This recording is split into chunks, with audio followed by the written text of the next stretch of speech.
अस्सलामुअलैकुम दोस्तों। आज की इस वीडियो में मैं आपको बताऊंगा कि कैसे हम मॉडरेशन एनालिसिस परफॉर्म कर सकते हैं यूजिंग स्मार्ट पीएलएस। तो सबसे पहले हम स्मार्ट पीएलएस के सॉफ्टवेयर को ओपन करते हैं। ओपन करने के बाद हम फाइल पर जाएंगे, न्यू क्रिएट प्रोजेक्ट करेंगे। इसमें आप कोई भी नाम दे सकते हैं अपने प्रोजेक्ट का।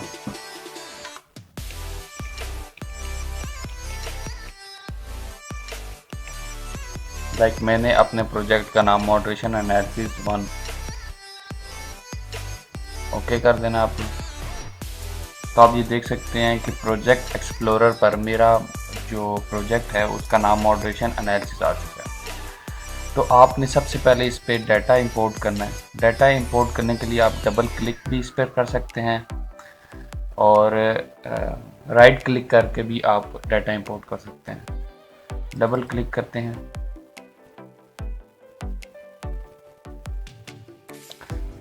तो आपके सामने स्क्रीन एक आ जाएगी कि जहाँ पर आपका डाटा है आप उस डाटा को इंपोर्ट करें, वहाँ से सिलेक्ट करें। तो ये मेरी एक डाटा शीट थी जो कंप्लीट डाटा सेट के नाम से पड़ा हुआ था, उसको मैं इंपोर्ट कर रहा हूँ।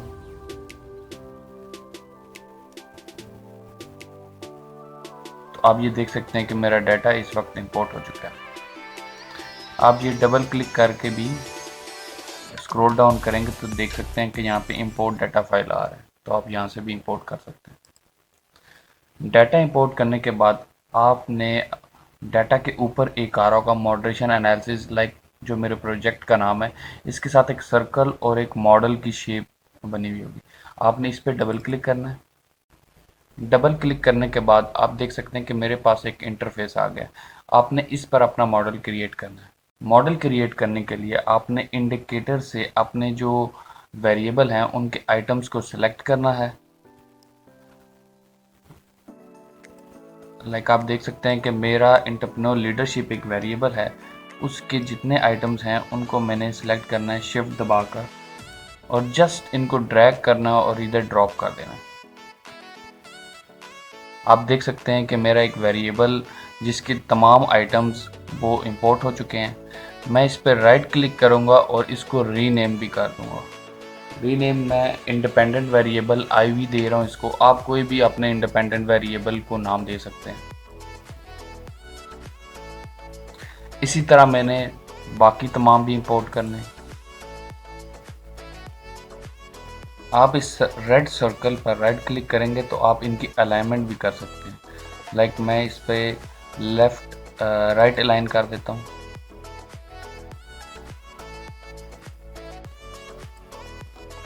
तमाम आइटम ड्रैग करने के बाद आपने इनको कनेक्ट करना है अकॉर्डिंग टू देयर रिलेशन। तो आपने कनेक्ट पर क्लिक करना है और जस्ट जिसका रिलेशन जिस पर जा रहा है आपने वो क्लिक करना है, IV का DV पर। और आपने जो मॉडरेटर है उसका इफेक्ट भी DV पर डाल।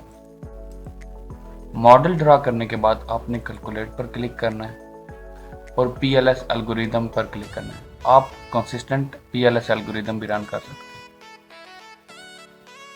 तो आपके सामने PLS एल्गोरिदम की एक स्क्रीन ओपन हो जाएगी। आपने वेटिंग स्कीम के अंदर फैक्टर पर क्लिक करना है और मैक्सिमम आइटरेशन आप जो है नॉर्मली जो यूज़ होती हैं उसमें आप 5000 रख दें और जस्ट आपने स्टार्ट कैलकुलेशन पर क्लिक कर दें। कैलकुलेशन होने के बाद सबसे पहले आपने अल्फ़ा को चेक करना है। तो अल्फ़ा नॉर्मली आपका 0.7 से अबव होना चाहिए, लेकिन कुछ स्कॉलर जो हैं वो एक्सेप्ट करते हैं अगर आपका अल्फ़ा 0.6 हो या इससे अबव हो। अगर 0.6 से भी कम है तो आपको अपने आइटम्स कुछ डिलीट करने पड़ सकते हैं, उनकी फैक्टर लोडिंग आप चेक करेंगे। उसके बाद नेक्स्ट स्टेप हम देखेंगे कंपोजिट रिलायबिलिटी को। तो आप देख सकते हैं कि हमारी कंपोजिट रिलायबिलिटी भी सबकी ठीक है, 0.7 से अबव है, लेकिन हमारी AVE में इशू आ रहा है। जो एवरेज वेरिएंस एक्सट्रैक्टेड वैल्यूज़ हैं हमारी, उनमें इशू आ रहा है और उनमें सिर्फ IV की ठीक है, DV और मोड दोनों में इशू है। इसको हम रिजॉल्व करेंगे, लेकिन पहले हम देख लेते हैं कि हमारा जो डिस्क्रिमिनेंट वैलिडिटी है वो भी बन रही है कि नहीं बन रही। तो आप देख सकते हैं डिस्क्रिमिनेंट वैलिडिटी के अंदर हमारे पास दो टेक्निक्स हैं, एक फर्नल लार्कर क्राइटेरिया है और एक इट्रो-ट्रेट मोनो-ट्रेट HTMT जिसे कहा जाता है। फर्नल लार्कर क्राइटेरिया के अंदर आप देखते हैं कि आपका जो वेरिएबल है उसका खुद से जो कोरिलेशन है वो सबसे हाईएस्ट होना चाहिए, हॉरिजेंटली भी और वर्टिकली भी। तो आप देख सकते हैं कि हमारा जो डीवी है इसका खुद के साथ हॉरिजेंटली भी और वर्टिकली भी मैक्सिमम है। लाइक आप देख लें IV जो है, IV का खुद के साथ जो रिलेशन है वो है 0.735। ये हॉरिजेंटली भी ग्रेटर है और वर्टिकली भी ग्रेटर है। तो हमारा फर्नल लार्कर क्राइटेरिया एक्सेप्ट है। लेकिन जो आज का लेटेस्ट टेक्निक है HTMT, हम उसको भी चेक करते हैं। HTMT टेक्निक के अंदर आपकी वैल्यू तब रॉन्ग होती हैं जब वो 0.85 से अबव हो, लेकिन कुछ स्कॉलर जो लीनियंट हैं वो कहते हैं कि आपकी 0.9 से कम हो तो भी एक्सेप्टेबल रेंज के अंदर है। लाइक 0.85 से अबव है और 0.9 से कम है तो भी वो एक्सेप्टेबल रेंज में है। लेकिन हमारी ये सब जो हैं वो 0.85 से भी कम है तो हमारी एक्सेप्टेबल रेंज है। तो हमारी HTMT टेक्निक भी वैलिड है और फर्नल लार्कर क्राइटेरिया में भी वैलिड है। तो अब हम जो है एवरेज वेरिएंस एक्सट्रैक्ट को सही करेंगे। तो इसके लिए हम मॉडल पर जाएंगे। मॉडल पर जाकर हमने देखना है जो हमारा डीवी है उसकी कौन से फैक्टर लोडिंग, कौन से आइटम की फैक्टर लोडिंग सबसे लो है। जिसकी सबसे लो है हम उसको डिलीट कर देंगे। इसकी रेंज 0.4 से लेकर 0.7 तक है। तो आप इस रेंज के दरमियान जो भी आइटम्स हैं उनको डिलीट कर सकते हैं। हमारे पास जो 0.44 आ रहा है CIP13 का, इसको हम डिलीट कर देंगे। जस्ट राइट क्लिक करना है और आपने यहाँ से डिलीट करना है। डिलीट करने के बाद आपने जस्ट सिंपल PLS एल्गोरिदम पर जाना है और स्टार्ट कैलकुलेशन का, और फिर हम कंस्ट्रक्ट रिलायबिलिटी पर देते हैं। तो आप देख सकते हैं कि हमारी डीवी की जो AVE की वैल्यू है वो इंक्रीज होगी और वो 0.49 पर आ गई है। देखा जाए तो ये एक्सेप्टेबल रेंज में है कुछ स्कॉलर के लिहाज से। लाइक फॉर्नल जो हैं वो इसको एक्सेप्टेबल रेंज में मानते हैं, लेकिन जो हेयर के अभी लेटेस्ट पेपर हैं अगर आप उनको रीड करें तो उनमें वो प्रेफर करते हैं कि आपकी AVE की वैल्यू कम से कम 0.5 हो।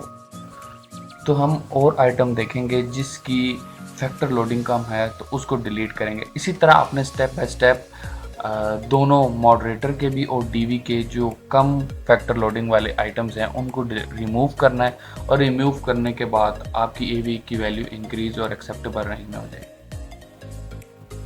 तो आप देख सकते हैं कि मैंने कुछ आइटम डिलीट किए हैं और अब मेरी तमाम जो DV, IV, मोड तमाम वेरिएबल्स हैं उनका क्रोनबेक अल्फ़ा भी एक्सेप्टेबल रेंज में है, कंपोजिट रिलायबिलिटी भी और AVE भी।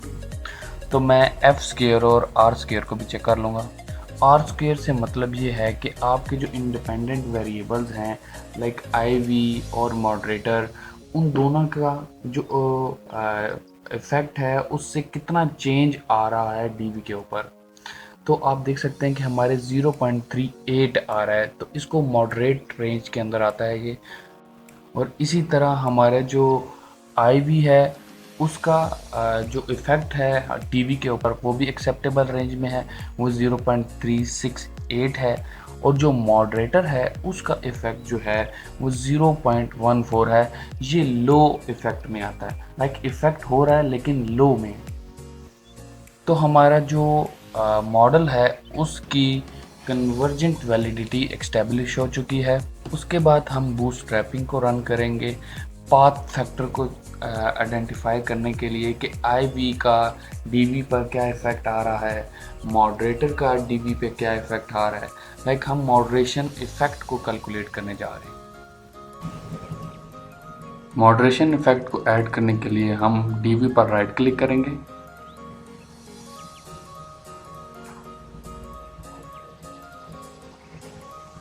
और ऐड मॉडरेटिंग इफ़ेक्ट पर क्लिक करेंगे।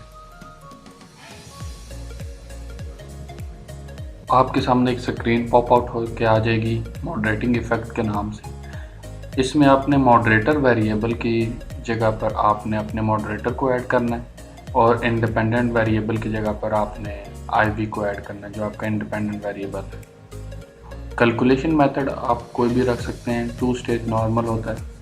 प्रोडक्ट टर्म जनरेशन जो है स्टैंडर्डाइज्ड नॉर्मली होता है और जस्ट आपने ओके पर क्लिक कर देना है। तो आप देख सकते हैं आपके सामने एक और सर्कल ग्रीन कलर में आ गया जिसका नाम मॉडरेटिंग इफेक्ट है। उसके बाद आपने कैलकुलेट पर जाना है और बूटस्ट्रैपिंग पर क्लिक करना है। तो आपके सामने एक और स्क्रीन पॉप आउट होकर आ जाएगी। तो आपने सब सैंपल आप कोई भी रख सकते हैं, मोस्टली 5000 रखा जाता है, लेकिन मैं कैलकुलेशन जल्दी होने के लिए 500 रख रहा हूँ। और अमाउंट ऑफ रिज़ल्ट आप बेसिक बूटस्ट्रैपिंग भी कर सकते हैं, कंप्लीट बूटस्ट्रैपिंग कर सकते हैं। कंप्लीट में आप थोड़ा सा टाइम लेगा ये, तो मैं जल्दी कैलकुलेशन करने के लिए बेसिक बूटस्ट्रैपिंग कर रहा हूँ। सिग्निफिकेंस लेवल नॉर्मली जो है वो 0.05 होता है। उसके बाद आपने पार्शियल लीस्ट स्क्वायर पर जाना है और वहाँ से पाथ पर आपने क्लिक करना है और स्टार्ट कैलकुलेशन पर क्लिक करना है। अगर आपको मेरी वीडियो पसंद आ रही है तो काइंडली इसको लाइक और शेयर करें। अगर आप किसी पॉइंट पे समझ नहीं आई तो वो आप कमेंट बॉक्स पे कर सकते हैं। कैलकुलेशन कंप्लीट होने के बाद आप देख सकते हैं कि हमारे सामने पाथ कोफिशिएंट्स के रिज़ल्ट शो हो रहे हैं। तो हमारे IV का DV पे जो डायरेक्ट इफेक्ट है, मोड का DV पर जो डायरेक्ट इफेक्ट है, और जो मॉडरेटिंग इफेक्ट जो हमारे मोड की वजह से हो रहा है वो इफेक्ट शो हो रहे हैं। तो इस सिग्निफिकेंस है या इनसिग्निफिकेंस है, इसको चेक करने के लिए हम P की वैल्यू को चेक करेंगे। तो हमारी P की वैल्यू जो है वो सिग्निफिकेंस आ रही है, वो 0.00 आ रही है और तमाम वेरिएबल्स, तमाम रिलेशंस की सिग्निफिकेंस आ रही है।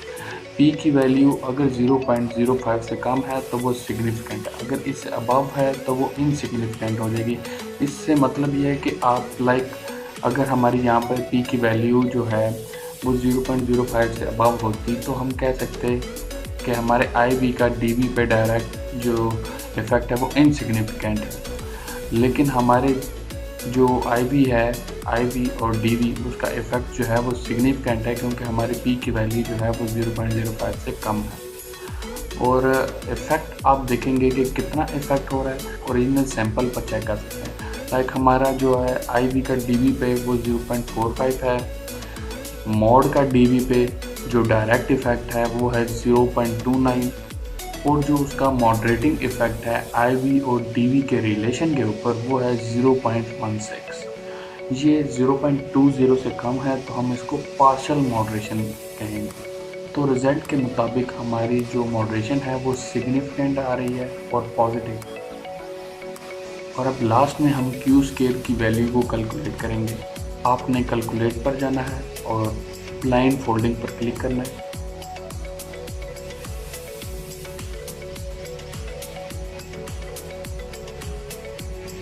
उसके बाद पार्शियल लीस्ट स्क्वायर्स पर जाना है आपने और फैक्टर पर क्लिक करना है और स्टार्ट कैलकुलेशन कर देना।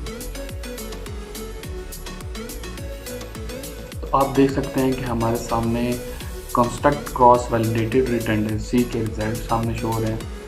तो यहाँ पर हमारे DV के सामने Q स्केल की वैल्यू आ रही है 0.200। तो ये हमारी सिग्निफिकेंट आ रही है क्योंकि हमारी Q की वैल्यू 0 से ग्रेटर है। और लास्ट में अगर आप अपने रिजल्ट्स को एक्सेल शीट पर एक्सपोर्ट करना चाहते हैं तो जस्ट आपने एक्सपोर्ट पर क्लिक करना है और आप इजीली एक्सपोर्ट कर सकते हैं। अगर आपको मेरी ये वीडियो पसंद आई है तो काइंडली इसको लाइक, कमेंट और शेयर कर। अगर आपका मॉडरेशन रिलेटेड या प्रीवियस मीडिएशन रिलेटेड कोई भी सवाल है तो आप कमेंट बॉक्स पर करके पूछ सकते हैं। Thank you so much.